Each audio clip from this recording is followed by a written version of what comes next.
Hey guys, how's it going? Hope you're doing well. My name is Crown, and today I'm going to read you some very interesting stories that I hope that you're gonna love. And now, without further ado, let's go!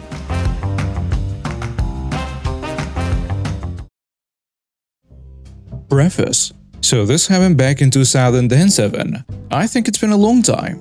In my comment history, a local Redditor posted in r/Ottawa talking about hit and run and asked for stories of people having it all worked out. Posting my story brought back some euphoric feelings of vindication and justice being served. I feel like I should share a more elaborate version of what happened. So this happened in Ottawa at Bruce Pit, an off-leash dog park located in the West End. The wife, girlfriend at the time, we got married in 2009, we lived close. Well, close enough to this park, and brought our pupper there often. The parking lot is just a gravel uneven mess that has no lines or direction to park, but people follow some sense of normalcy on parking. The cast. Wife, Sparky, not really in the story but that was his name. Crown prosecutor, I'm in Canada, police officer, hit and run offender, witness, and ex-copper. We have a few of these, not sure if it's ex-copper or not, that represented the hit-and-run offender, but it's one of those. So not an attack on ex-copper or any of those businesses. They are legitimate and do a good job. The story. So we parked at Bruce Pit just like any other time. Nothing abnormal about it. My wife and I went on with our long walk and playtime for Sparky. When we were leaving, we were heading back to the car. I was putting Sparky into the back seat and had seen a piece of paper on my window. I thought it was just advertising. My wife picked it up and gasped, saying, "Someone hit the car. 2006 Kia Sportage at the time." I replied with, "Huh? What?" and proceeded to check. The front driver's side bumper was all scraped up from side to front. Lights and bumper were scraped.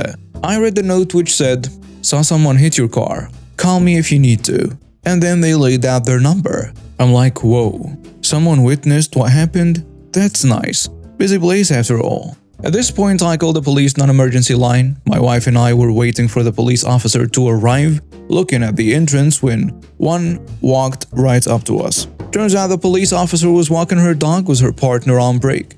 And that's when I noticed the officer's car in the back of the parking area. I explained what happened. The officer took my information and my wife's. She then stepped away and went to call a witness.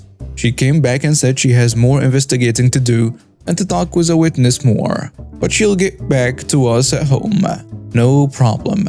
My wife and I head out. We drive to get gas and there is a local charity washing cars, so we had them wash ours, skipping the damaged part. Got home, took pictures, called insurance and so on. Hours later, the police officer shows up and gives us a copy of the report and tells us that the hit-and-run offender got a ticket for failure to report an accident, $200 fine.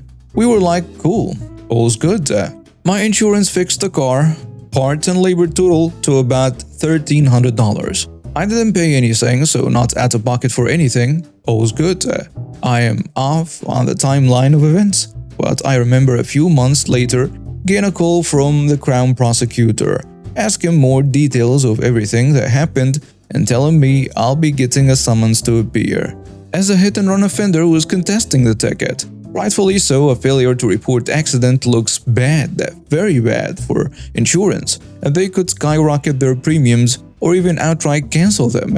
In any case, a week or two later, I get the summons to appear in a couple of months. The day arrives, I head to court with my wife. We get into the courtroom and they have other tickets being contested that day, speeding, parking, and so on. In the courtroom is a Crown prosecutor, police officer, witness, ex-copper, and other randoms that are on the schedule that day. I brought my invoice with me and gave it to the prosecutor. They run through the other people quickly. Basically, it's them just saying, not guilty, and since the ticket issuing officer is not present, they get off. Funny side story, one guy pleads guilty with reason. The judge says, "Are you sure?" It goes back and forth 2 or 3 times, to which the prosecutor just informs them to plead not guilty. They do and they get off. Funny to see that. On to our case. That's when I learned and saw who the witness was, and that hit-and-run offender didn't show up. but the representative did. A police officer and I are witnesses and asked to wait outside the courtroom to be called upon. Witness goes first. My wife is in the gallery listening, and I'm outside and thank the officer again for her work in this case and whatnot.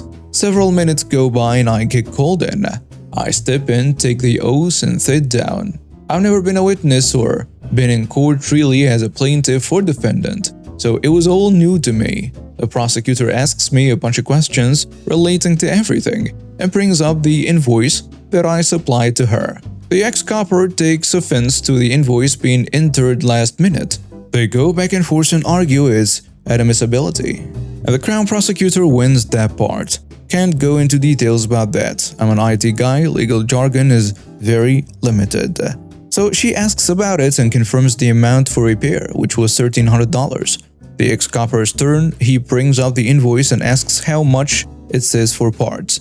I say $400. Again, I don't remember exactly, but I remember it was well under the $750 limit for the ticket. I'll explain that later. He's done questioning me. Prosecutor takes another turn and reiterates how much the total was. And that's it. A very limited testimony on my part. Really not much other than I called the police to report the accident and then got my car repaired and so on. The officer is next, and it gets interesting here. So the officer testifies pretty much to what's going on so far, but goes on to say, after speaking to the witness, she got the van's license plate and headed to their place of residence. She informed the officer that the offender hit my car, swiping the entire side of her van. My car moved a few inches as a result, got out of her van, assessed the damage, got back in her van, and left. The officer went to the offender's house and knocked on a door. The offender answered the door and said, "Oh, I know why you're here." The officer asked to see the vehicle, to which the offender says her husband is out with it at the moment, but she'll be back shortly. Moments later, the husband arrives with dramatic dum-dum-dum sound here. A van, same make, model, and year. The police officer asks where his van is, as the license plates are different. He says it's at a friend's house. He leaves to fetch his van. Arrives shortly after with his van. Big scratch from the right front wheel, well to the back. The officer saw red paint transfer. My car was red, and documented the incident further. At this point, issued the failure to report an accident ticket. Ex-copper's turn to ask questions and asks, how did you not know the offender wouldn't be calling the police to report the accident when she got home?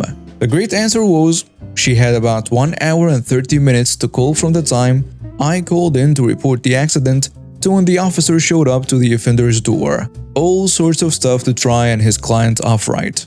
I don't fault the ex-copper at all. This is his job. That's it to his testimony really.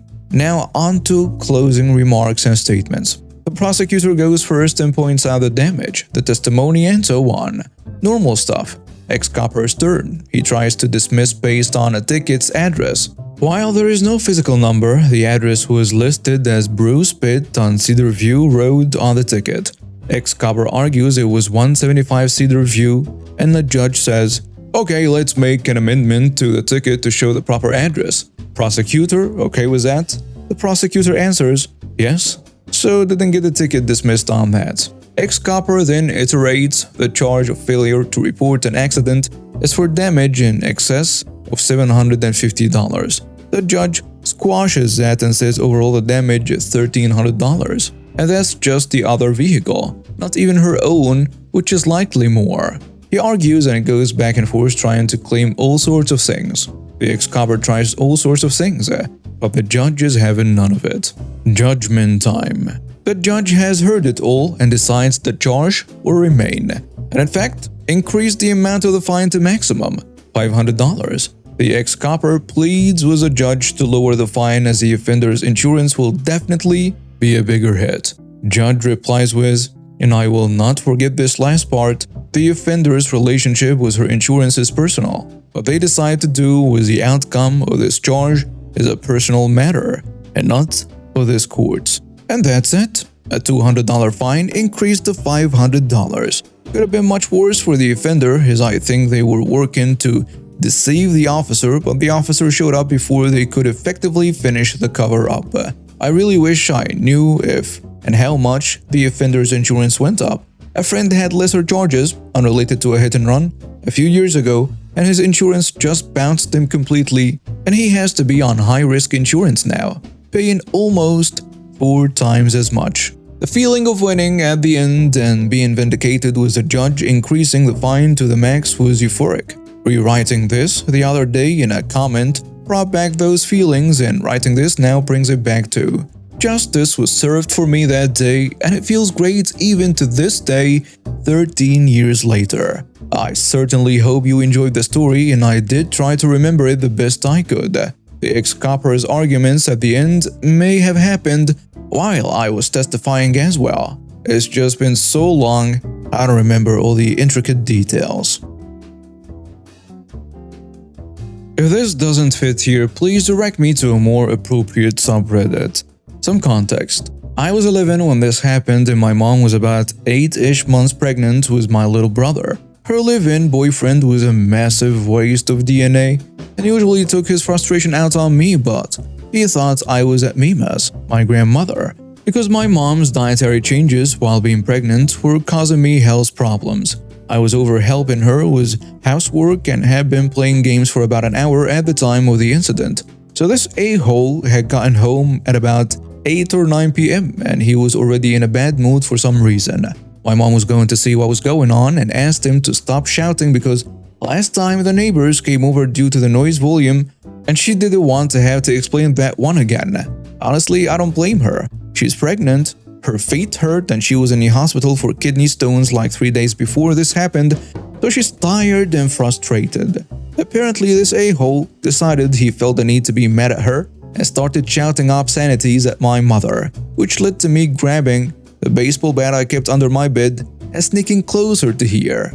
Well, right as I got within range, I saw his hand fly up, and I had seen that gesture before.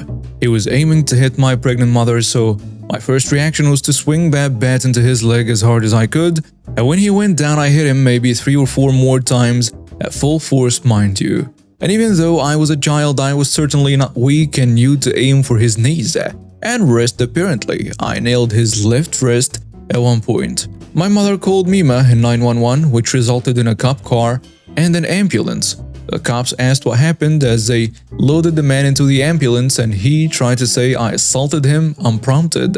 This was when Mima came to the rescue and interjected that 1. I have never hit someone without being hit first, and 2. This a-hole and my mom were constantly fighting.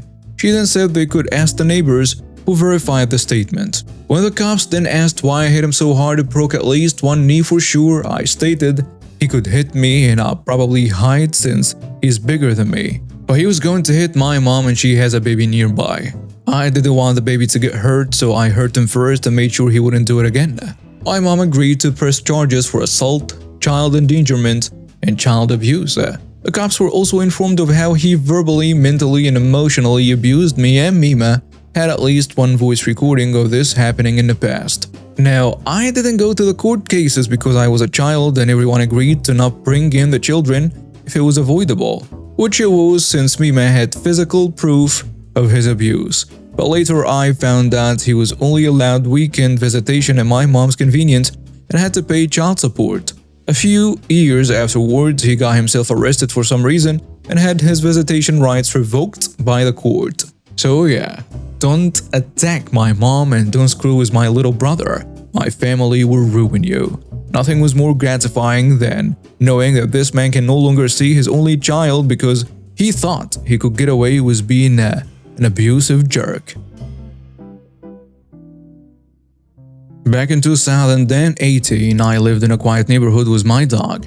I loved my dog so much. He was just a year old and was full of joy. Then a month later, a family of 7 moves in, and after they move in, I go and greet them. I knocked on the door and I was greeted with, "What do you want?" from our Karen of the story. "I came to welcome you into the neighborhood." I then handed her a gift basket. She took the basket and slammed the door shut in my face. I went back to my house and knew that she would do something like that. In my house, we have a big front yard that we don't really use. I come home from work to see Karen and her 6 kids running in the front yard. One was a four-wheeler kicking up mud and tearing the grass. I went over to her and told her that this is my lot and to get her kids off of it because I was planning to sell the house and I didn't want it to look like a pig pen. She tells me that this was her lot and that her kids can play on it. I told her no, this is my property and I got the paperwork to prove it. She scoffs and goes inside while I think is a 7-year-old is riding a four-wheeler with 5 other kids running around. I say screw it and I just let them play. The next day, my lot is filled with tire tracks and lots of trash. So I pick up the trash and build a fence that separates her lot from mine. Also, my dog now has more space to run around. After Karen sees the fence, she begins shouting at me and screaming to take down this fence right now before she calls the cops. I tell her, lady, I told you this is my property, not yours. She goes back inside and calls the cops. The cops come and look at my papers to show that I bought this land a year after I bought the house, but Karen says, I'm friends with the landlord. He says this is all my property. The cops tells her that this is my property and if she sets her foot on it again, she will be arrested for trespassing. She goes inside and stays there for a while. It's the next day and I let my dog out to do his business while I make breakfast when all of a sudden I hear my dog whimpering and Karen and her kids yelling. I immediately go outside to see what's happening. I literally see rocks being thrown over the fence at my dog while he's trying to hide. I tell Karen and her kids what the heck and to leave my dog alone. And she just goes on and picks up one of her kids over the fence to start hitting me while the rocks are trying to be thrown at my window because I put my dog inside.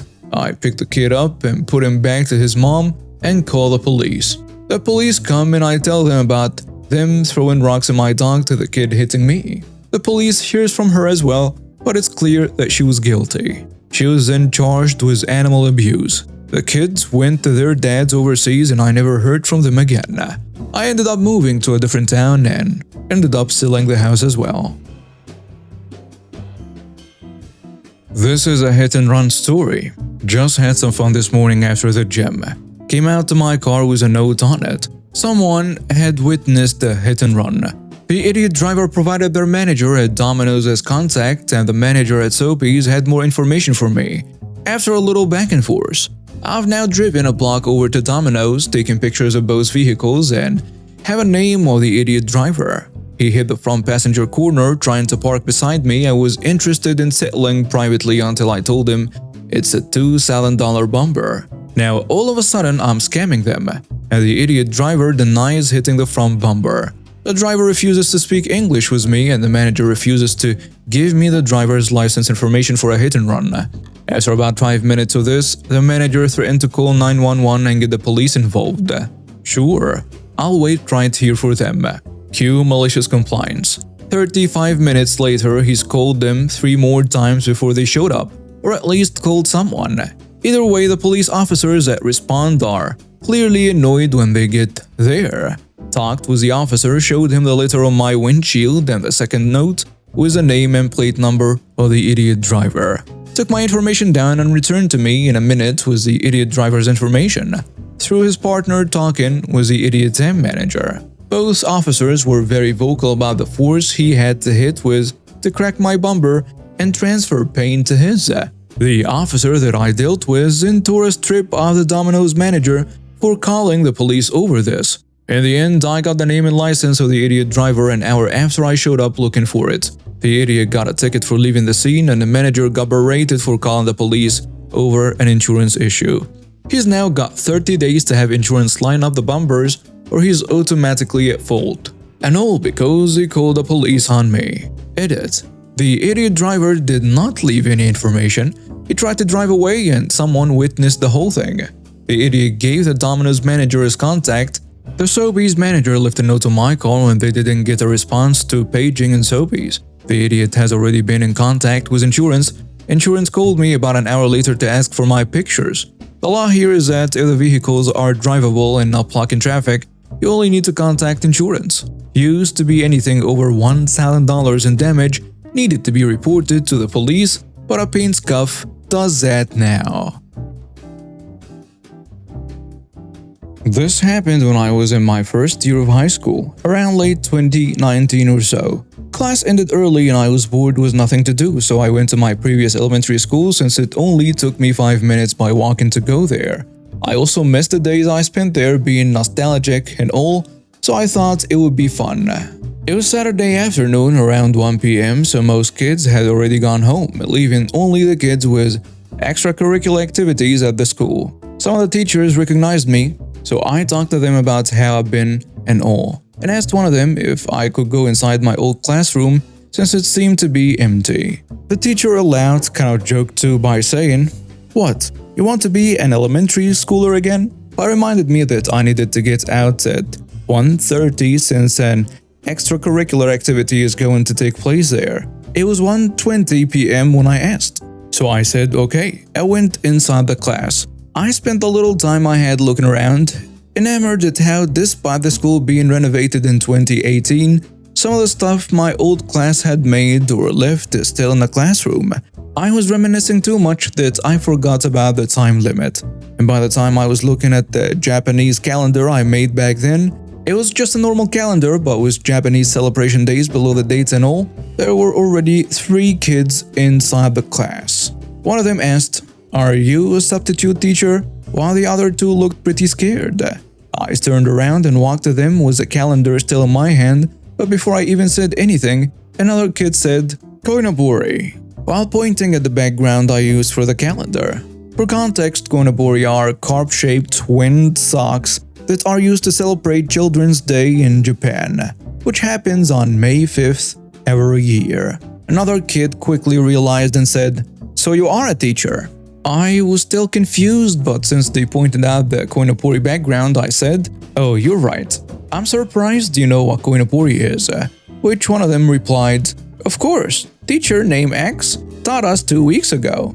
And that's where it clicked for me. They were members of the Japanese club, and they thought I was another teacher since I was holding the Japanese calendar I made back when I was still a student there. I remember the Japanese club being made when I was about to graduate, so I didn't have a chance to join and didn't know much. But I know that my Japanese teacher back then was also the teacher for this club.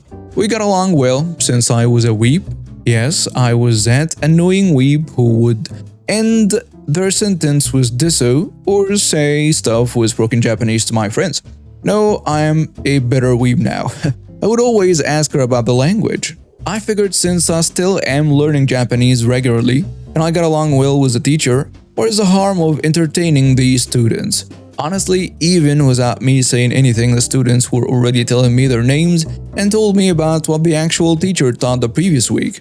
I learned that all 3 of them like anime as well. One even as much of a weeb as I was, unfortunately. The teacher taught hiragana the previous week, one of the 3 Japanese writing systems, so I decided to turn my laptop on and play the Detective Conan opening without sound. See here, that Detective Conan opening video had the lyrics written in hiragana at the bottom, with any kanji having hiragana letters on top of it too. So I told him to translate the hiragana to Romaji, Roman letters, and they said okay, and they got to work. It went kinda well, frankly speaking. Since there were only 3 students, it wasn't difficult to control them. I would sit beside them and they will ask about a hiragana they didn't remember or didn't know of for about 15 minutes, until the teacher finally came inside the class. The actual teacher was confused.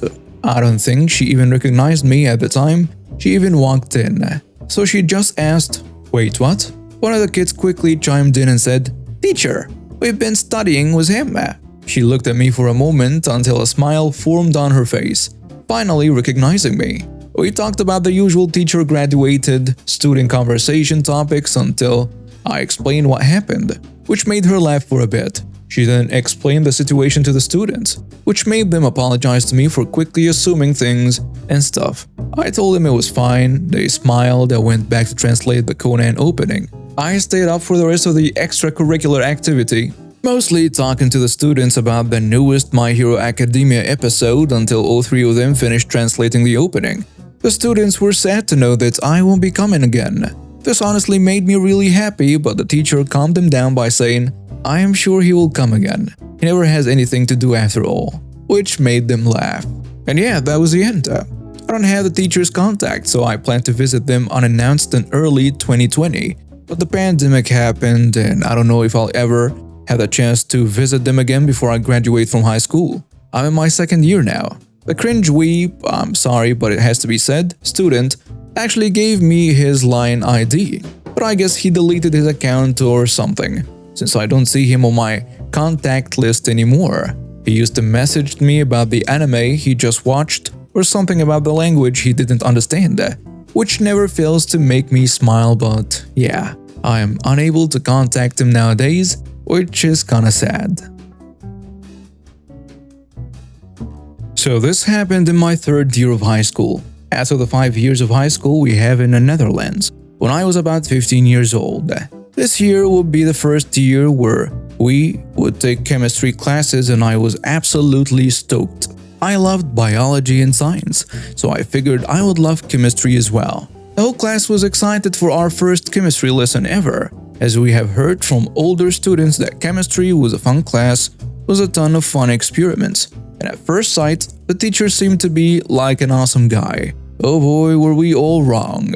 Note, this was the first year this teacher was working at our school. Now my class had a few clowns who would make the occasional jokes. Nothing too bad. They would still pay attention and respect the teacher overall. This teacher did not buy it and would often let the whole class, although most of us had literally done nothing wrong, stay behind in class. When we would be late to our other classes and when we would point out that he had made us stay behind, he would deny ever doing such a thing when the other teachers would ask him about it, and the whole class would get in trouble. Now, that wasn't the worst thing. The worst thing about this teacher was that once he got slightly mad, which was extremely easy, all that had to happen was dropping a pencil.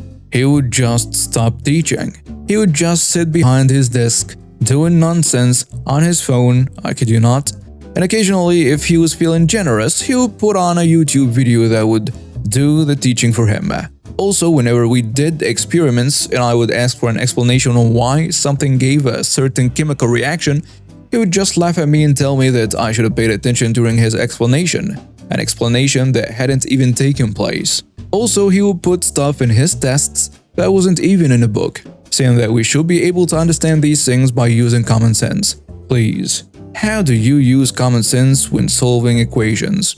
This was 5th year material. Now, as you can imagine, everyone's grades were absolutely miserable. They were in fact so bad that I and a ton of others weren't even passing that year, and that when all of our other grades were okay, it was just the F in chemistry that didn't allow us to pass the whole year. I'm a good student who works incredibly hard to get good grades, and the prospect of me not passing the year gave me numerous panic attacks. Even more when I talked to my mentor and she said she couldn't do anything about it. I decided to take action and asked classmates to ask their parents to start sending emails to this teacher, hoping that this would wake him up. It didn't. In fact, this guy didn't even respond to any of the emails that were sent to him.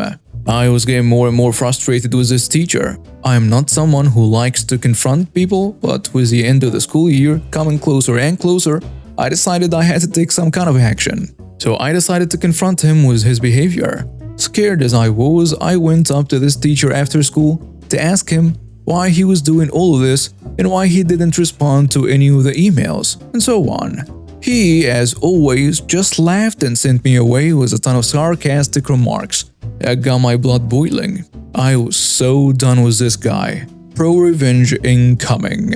I collected all of the emails that were sent to him from both parents and students. I recorded a few of his classes on my iPad. We were a digital school, and although I was not actually allowed to do this, I didn't care about the rules anymore at this point and just wanted to collect as much evidence as I could. These videos of course showed how much of a lousy teacher this guy was. I printed out the grades of all the students in my class and you could clearly see all the E's and F's in chemistry on everybody's grade list. The best thing happened when I decided to record another confrontation with him, when he would actually say some pretty nasty things to me. He called me a lousy witch and said my mother didn't do a good job at raising me. Of course, I was extremely angry after, but oh so happy when I knew I got that on tape. When students, out of his other classes heard about what I was doing, they were absolutely stoked and provided me with much more evidence. Videos of this guy going crazy in front of class, even more bad grades and so on. In the end, I made an incredible long Google document with all the videos and pictures included. It was over 35 pages long. It was all the evidence and statements on why this teacher was absolutely incompetent and begging for an exemption in his class. I sent it to all the important people of our school. 2 days later, I was taken out of English class by our warden, who then took me to his office and asked me for some more explanation on the matter. And I explained everything to him in person and told him that I knew my whole class would tell him the exact same story. I also asked him how come the school hadn't taken action in advance, seeing as literally everyone in the third year had a D or lower in chemistry class. He apologized and said this was in fact a horrible mistake. After this talk with the warden, he went straight to this horrible teacher's class and took him into his office. I don't know exactly what happened inside that office, but I can tell you that it was a lot messier when I and a classmate came back there after approximately 30 minutes. In the end, he was fired and everyone got an exemption in chemistry. The warden told me that he had tried to turn the tables and accuse me of lying and saying that he was lured into a trap. Sadly, a lot of people, including me, had to drop chemistry the next year due to a major disadvantage in his class. I am happy that he got fired though, and I passed a year. My first post. I read many others and felt the need to share this little historical piece from my adolescence. Firstly, the background. I have Asperger's syndrome. Long story short, I was bullied and ostracized by the kids in school starting from a young age. Neither here nor there to the story, as we will be skipping to 7th grade. At this stage, I'm 12 years old, going to a school where mostly everyone thinks I'm a worthless loser, teachers included. By this time, it's mostly low-grade stuff that I'm used to. By now, my life revolves around video games and action movies. My worthless principal decides to take on a pet project involving taking kids with behavioral issues from the behavioral school into public school to prove how he can rehabilitate delinquents. Without further ado, our story begins. This punk kid is about 15 biologically. In my country, 8th grade is usually 12 to 13.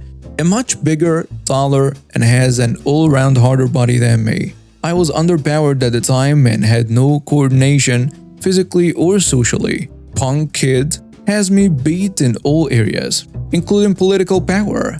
Anytime he did things to me, constantly bullying, humiliating me in front of others, physically assaulting me and so on, the teachers, under orders from the worthless principal, would simply tell him not to be so naughty. As an example, one of his favorite activities was making me lick the wall, threatening to smash my teeth on bricks for non-compliance. The incidents grew to be daily, and the worthless principal was more offended at me for being such a juicy target that the punk kid would not be able to resist. He did not want his pet project to be ruined, couldn't care less about me. It came to a head one day when the punk kid decided to just out of the blue tackle and choke me. Out of character, as it was mostly verbal and emotional abuse with a tinge of physicality to remind me that I couldn't fight back. When I went and saw the worthless principal about it, he was mad at me for being too tempting of a target and was fed up with his multi-week long campaign of trying to cover for the punk kid. He told me, go back to class, and was highly annoyed with me. I stick around hiding in the bathroom across the hall till he talks to the punk kid about the incident. Sticking my ear to the wall to listen, I gather my intel. All I hear is a worthless principal telling the punk kid that I don't care who he is, I went out on a limb for you, and you're ruining it. Emotionally destroying someone isn't an issue, but one cannot leave marks. That type of speech. Then my golden piece of information. The worthless principal says, very sternly, if one more physical incident happens, you are out of here. The kid is now scared as he knows that this school is ultra soft and easy compared to his delinquent school.